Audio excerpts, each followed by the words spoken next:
that is the exact reason why I wanted to come to Wraysbury.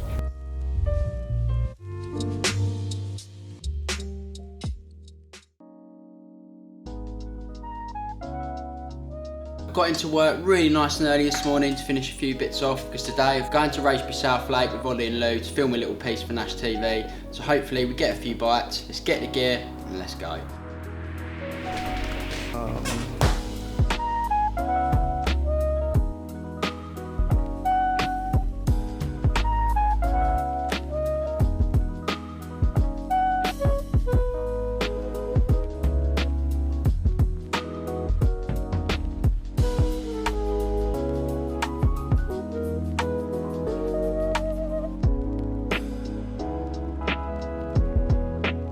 We're here at Wraysbury, and when turning up to a massive water like this, it's in excess of 70 acres, local knowledge is key. So I popped into the shop before I got in, spoke to George, who's the fishery manager, and he said he'd done a lap of the lake this morning when he was doing some maintenance, and he saw a few fish in one of the bays they actually call Finger Bay. So I'm going to go down there now, have a look, take a bucket of bait, as there might be a few little margin spots, put a little bit of bait in, prep some areas, and go and get the rods, see if we can get one. So warm, man. Really warm. Feels like spring is finally here, man. It's been a long winter, a long harsh winter, but feels like we're here now, doesn't it? Oh, the wind's trickling down nicely into this bay, so have a little look.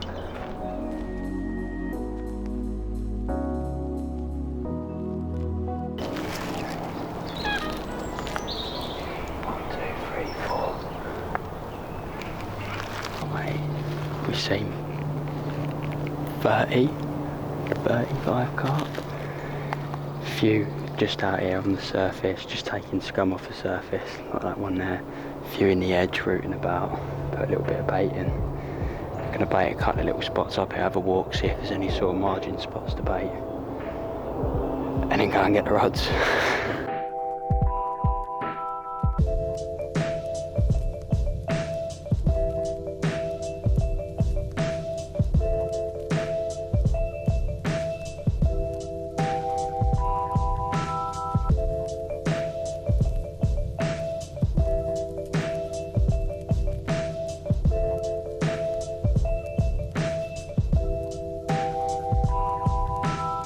So we're in Finger Bay, as I said when we were sitting back at the van, and for one real obvious reason really, there's loads of carp here. I've chosen this swim because it's the only real swim in the bay, if you like, where I can fish and get rods positioned for the night and sort of set a few traps. So I'm going to start off with the zigs, because the fish I've seen have been quite high up in the water, give them a go for a few hours, and then maybe move rods on the bottom for the night and see if we can get a bite.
That looks nice, Will. Oh, herby potatoes, bit of spinach, and a nice bit of steak. Lovely. I reckon Terry used to do this back in the day. What, herby potatoes? Herby potatoes, mate. I've heard he loves an herby potato.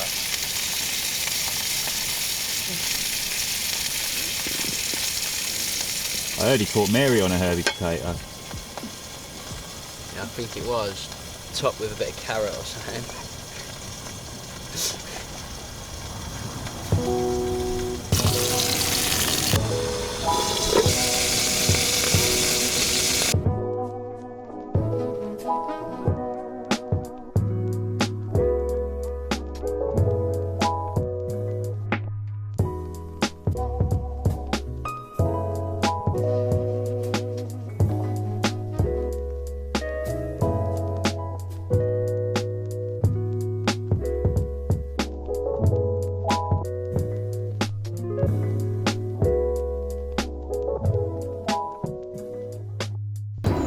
Well,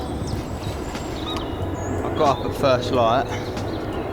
As soon as I woke up, I could just see loads of little fly hatches all over the surface, and there was definitely carp about, so jumped straight out of bed, grabbed a bag of floaters, put a few spoms out, and while I was spomming out, my left hand rod, which is the only rod I had on the bottom last night, literally burst into life. Could not believe it. Managed to land that one in the net. And as I was playing it, the fish have just proper got up in the water.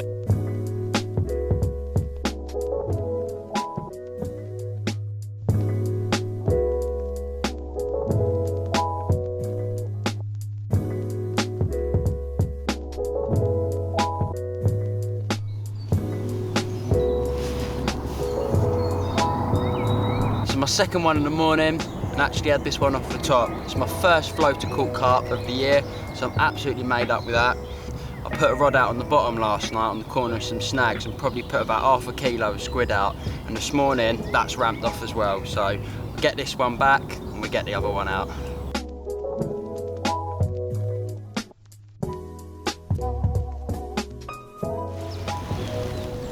Gyro rig, you done now.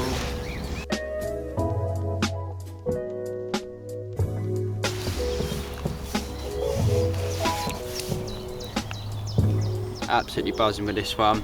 On a little fang gyro rig. Happy days.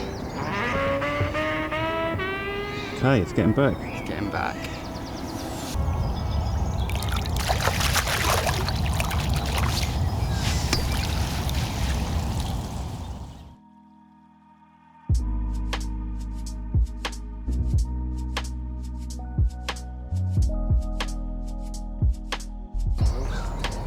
Oh mate.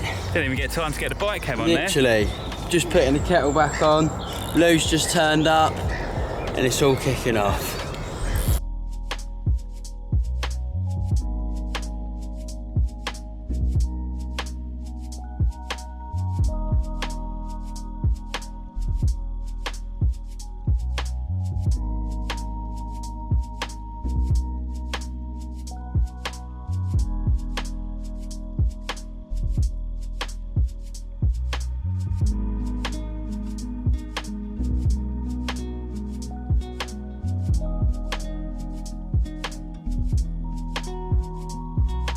Although these carp aren't the giants that once made Wraysbury famous, I love catching them, and for me, it shows that the future really is bright and scaly.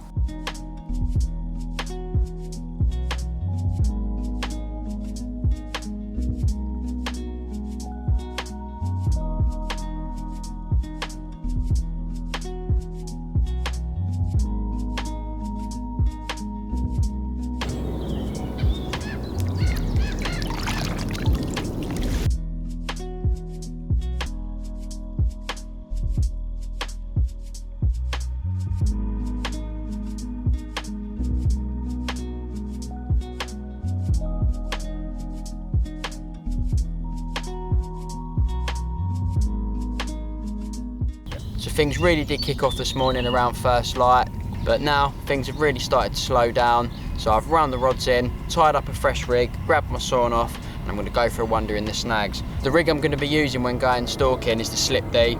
Very, very simple, so easy to tie, and I'll run you through how to tie that later.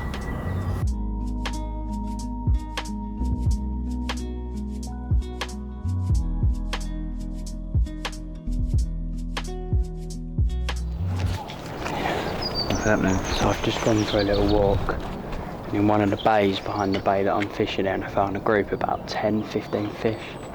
Put a few floaters out. Didn't really seem interested at first. And they just started nailing them. So I put another couple of pouches out, ran round, got the cameras with Ollie and Lou, grabbed my gear, come back round, and they've just started taking a couple again, so hopefully it won't be too long.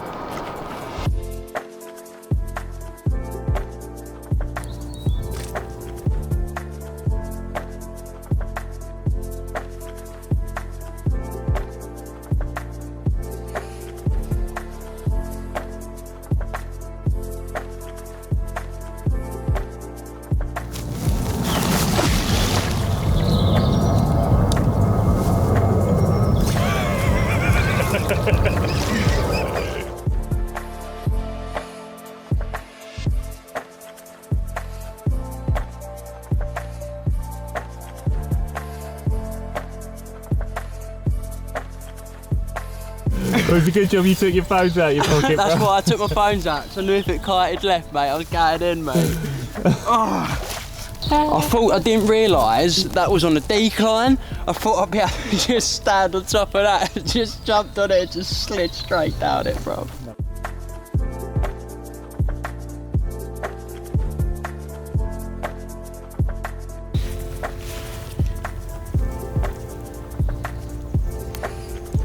That is the exact reason why I wanted to come to Wraysbury. An absolute mega fully scaled.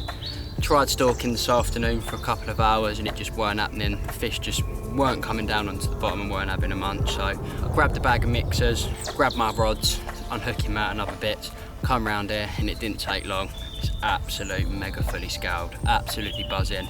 It's so hot, it's the hottest day of the year so far. It hasn't been this hot since summer last year. It's what, 27, 28 degrees? It really is warm, so a mega result on an afternoon when nothing was happening.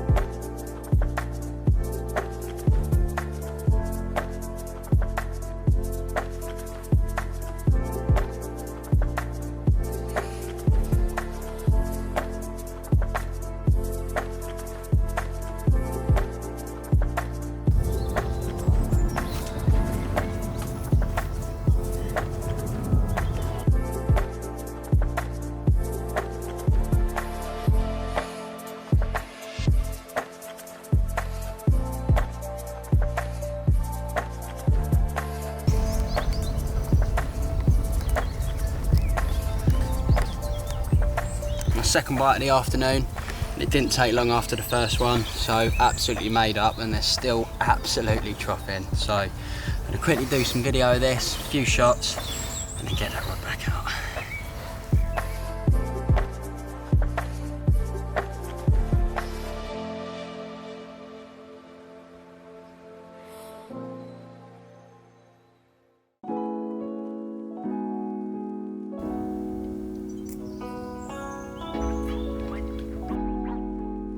As good as it looked for another bite, the fish really weren't up for it and they become really finicky. So it was time to get back to the swim and get the rods out for the night.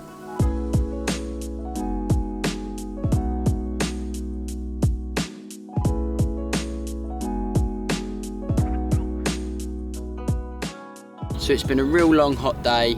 I'm absolutely knackered, but tonight I've decided to sort of change up the tactics a little bit from last night. Last night I went in with 2 zigs and 1 on the bottom, and to my surprise this morning, the majority of my bites came on the bottom. Tonight I'm going to fish all 3 rods on the bottom in likely looking areas where I've seen carp today. I'm going to give them a bit of bait and see if we can get one tonight. So as I said to you earlier, I'm going to quickly run you through the rig I've been using on the bottom. So it's a slip D rig. It's a rig I've been using for 2 to 3 years now and had great success with it, and it couldn't be simpler. Basically whip a hair onto the shank of the hook, slip D style, and add a small bait screw on there.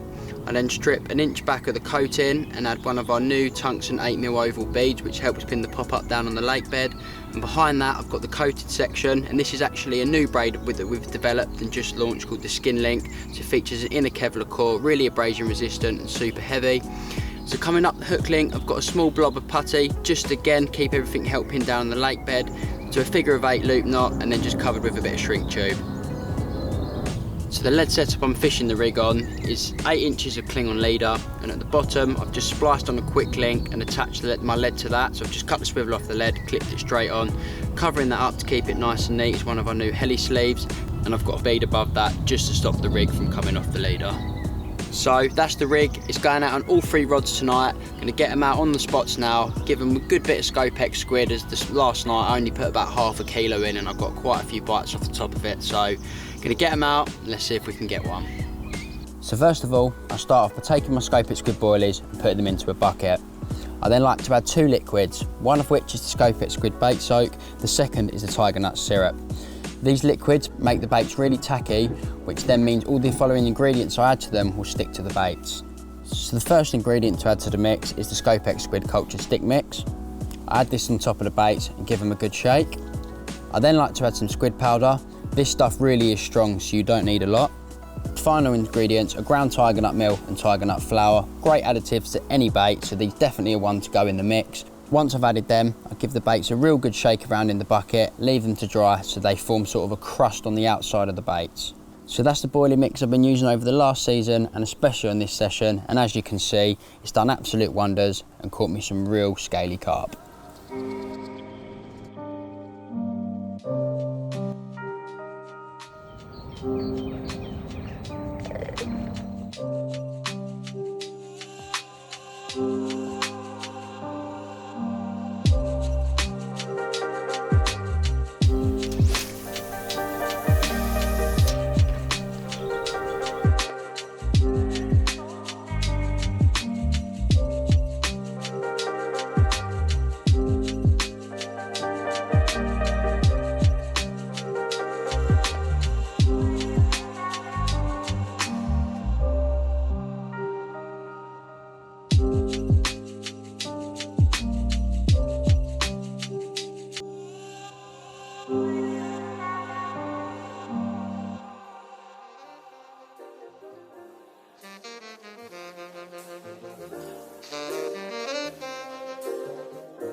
Olives had a major run.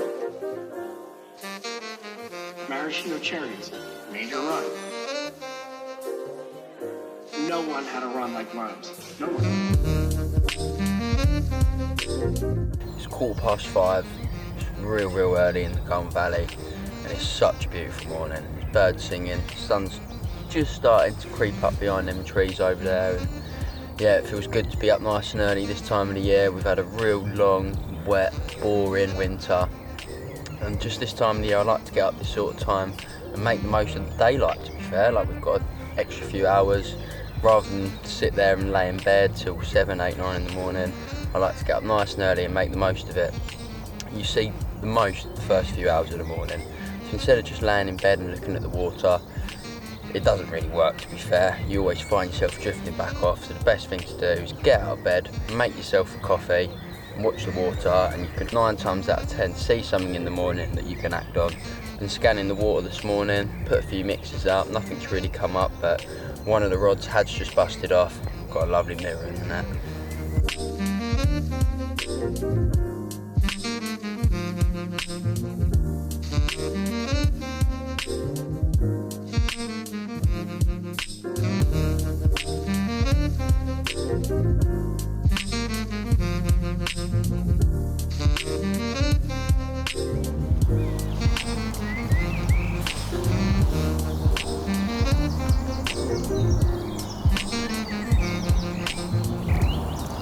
Another absolute pucker linear. Never get bored of catching these ones.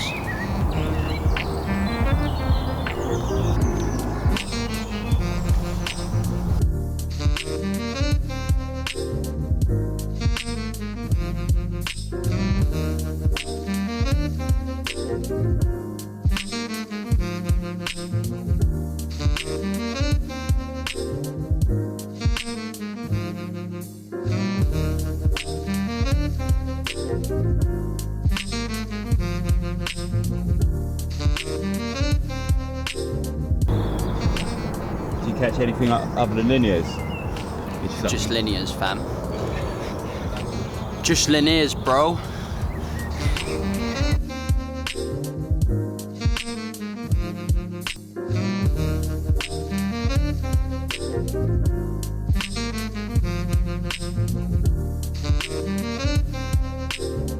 So after the first 2 of the morning, Ollie and Lou decided to head off and get some B-roll shots for the film. And while they were gone, the rod ripped off again, landing my 3rd fish of the morning.